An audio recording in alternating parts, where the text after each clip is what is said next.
जी virtual work exercise का question number 1 कर रहे हैं हम।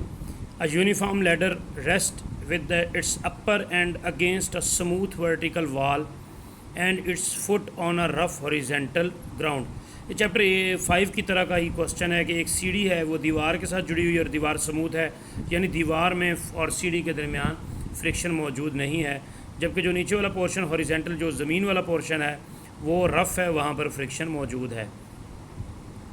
Show that the force of friction यानी एफ एट द ग्राउंड, जो ग्राउंड के साथ है वो 1/2 वेट, वो डब्ल्यू का यानी वेट का हाफ है with tan theta, way W is the weight of the ladder and theta is the inclination with the vertical.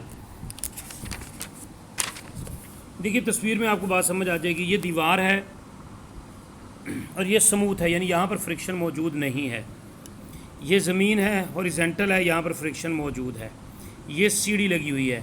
मैं सपोज़ कर लेता हूँ कि सीढ़ी की लेंथ जो है वो L है।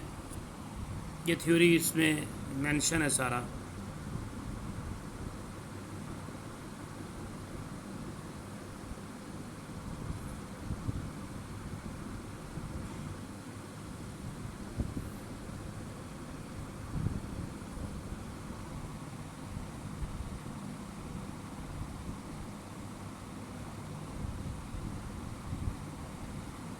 जी होगा यूँ कि ये सीढ़ी जो है ये इस दीवार पर अपना प्रेशर डालेगी। ये जो प्रेशर इस पर डालेगी तो दीवार नॉर्मल रिएक्शन के तौर पर, ये दीवार का सीढ़ी पर नॉर्मल रिएक्शन है, सीढ़ी इस तरफ को जोर डालेगी और दीवार उसको दूसरी तरफ को धकेलेगी, तो ये नॉर्मल रिएक्शन आ जाएगा एस, जो सीढ़ी और दीवार के दरमियान है। सीढ़ी का एक पाया जो ज़मीन पर है वो ज़मीन पर प्रेशर डाल रहा होगा, यहाँ पर ज़मीन पर उसका वेट एक्ट कर रहा होगा, तो यहाँ पर जब ज़मीन का नॉर्मल रिएक्शन आर होगा जो सीढ़ी को ऊपर की तरफ को धकेल रहा होगा। ये सेंटर ऑफ ग्रेविटी है, सीढ़ी का सेंटर होगा जहाँ से वेट एक्टिंग डाउनवर्ड होगा। क्वेश्चन में उसने कहा हुआ है कि वो एंगल थीटा बना रही है वर्टिकल के साथ। इसका मतलब है कि एंगल यहाँ पर बन रहा है कि वर्टिकल के साथ थीटा। तो मैट्रिक की बुक में एक थ्योरम मौजूद है कि अगर इसके पैरेलल लाइनें खींचता जाऊँ तो जो ये एंगल यहाँ होगा वही एंगल यहाँ पर होगा। ये भी चैप्टर 5 में डिस्कस हो चुका है जी। तो जी दरमियान में है, सेंटर में है, टोटल लेंथ L है, तो यहाँ से यहाँ तक L/2 और यहाँ से लेकर यहाँ तक भी L/2 यानी हाफ हो जाएगी। अगर ये थीटा है तो थीटा के साथ ये वाली साइड की लेंथ कहलाएगी L/2 cos थीटा। ये थीटा के साथ है L/2 cos थीटा। ये यहाँ से A से लेकर D तक कहलाएगी L/2 साइन थीटा, मगर इसकी मुझे ज़रूरत नहीं है, सिर्फ मुझे GD की ज़रूरत है। तो GD जो है ये क्योंकि L/2 है, पैथागोरस थ्योरम इस्तेमाल कर लें, कंपोजिशन ऑफ फोर्सेस इस्तेमाल कर लें तो भी पता लग जाता है। थीटा के साथ कॉस होता है, थीटा के सामने साइन होता है, तो यहाँ से लेकर यहाँ तक अगर L/2 है तो ये L/2 cos थीटा हो जाएगी। और अगर फुल ट्राइंगल को देखूँ, फुल ट्राइंगल को, तो फुल ट्राइंगल के मुताबिक ये लेंथ L है, और अगर ये लेंथ L है तो ये कहलाएगी L cos थीटा और ये वाली पूरी कहलाएगी L साइन थीटा। ये उसके कंपोनेंट्स हैं जो मेंशन कर रहे होंगे। होगा यूँ कि देखिए इस सीढ़ी को हल्की सी मूवमेंट भी हुई तो कैसे होगी? होगी यूँ कि सीढ़ी फिसलेगी। जब सीढ़ी फिसलेगी तो ये पाया A से परे की तरफ जाएगा, पिछली तरफ को जाएगा, यानी A से अपनी पोजीशन को हटाएगा, और B से वो डाउन हो जाएगा। A से पीछे की तरफ को चलेगा और B से वो डाउन हो जाएगा। तो इसका मतलब है कि ये जो मूवमेंट हुई है, जो मोशन हुई है, जो वर्क डन हुआ है, उसमें दो फोर्सेस ने एक्ट किया है। ये वाली फोर्स जो उसे नीचे खींच रही थी, ये वेट, और ये फ्रिक्शन फोर्स, क्योंकि सीढ़ी अगर इस तरफ को फिसलेगी तो फ्रिक्शन उसके अपोजिट काम करेगी, तो फ्रिक्शन इस तरफ को हो जाएगी। तो ये फ्रिक्शन फोर्स F और ये वेट W, इन दोनों ने एक्ट किया, जिसकी वजह से सीढ़ी हल्की सी अपनी जगह से हिलेगी, हल्की सी मूवमेंट होगी। जो हल्की सी मूवमेंट होगी वो वर्चुअल होगी, इसलिए वर्चुअल डिस्प्लेसमेंट होगा, तो वर्चुअल वर्क हो जाएगा। जबकि ये R और S इसकी इस मोशन में कोई रोल प्ले नहीं कर रहे।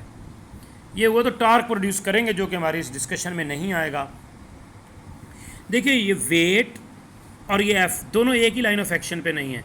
अगर डाटे में एक ही लाइन ऑफ एक्शन हो, यानी एक फोर्स लेफ़्ट पे काम कर रही हो, एक राइट पे कर रही हो, अपर कर रही हो, बिलो कर रही हो, तो उसमें तो फिर डाटा जो है वो इक्वल आ जाता है, left side equal to right side, या upper direction will be equal to lower direction. मगर जब ये अपोजिट डायरेक्शनें होती हैं, ये बिल्कुल नीचे की तरफ है, ये बिल्कुल इस तरफ है, ऐसी सूरत में आपको डाटा सारा नेगेटिव की सूरत में लेना होता है।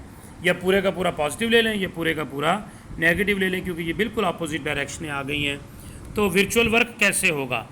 तो वर्चुअल वर्क ये होगा कि ये वेट W लगा और चेंज आएगी इसमें, क्योंकि अगर सीढ़ी इस मुकाम से हिलती है, ये आपका G है, अगर सीढ़ी यहाँ से पीछे हटे ये और यहाँ से डाउन हो तो ये G भी अपनी जगह से हट जाएगा।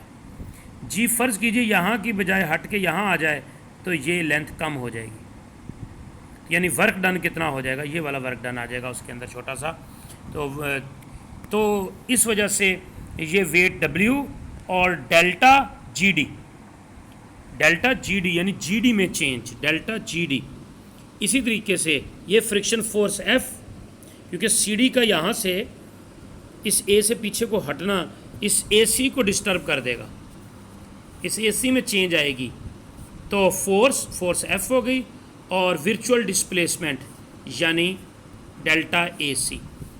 तो ये वेट डेल्टा GD और फोर्स डेल्टा AC। ये डेल्टा वही काम करता है जो डिफरेंशियल काम करता है, तो इसलिए याद रखिएगा x का डेल्टा x हो जाता है, मगर यहाँ पर देखिएगा डेल्टा वही काम करेगा जो डिफरेंशियल करता है।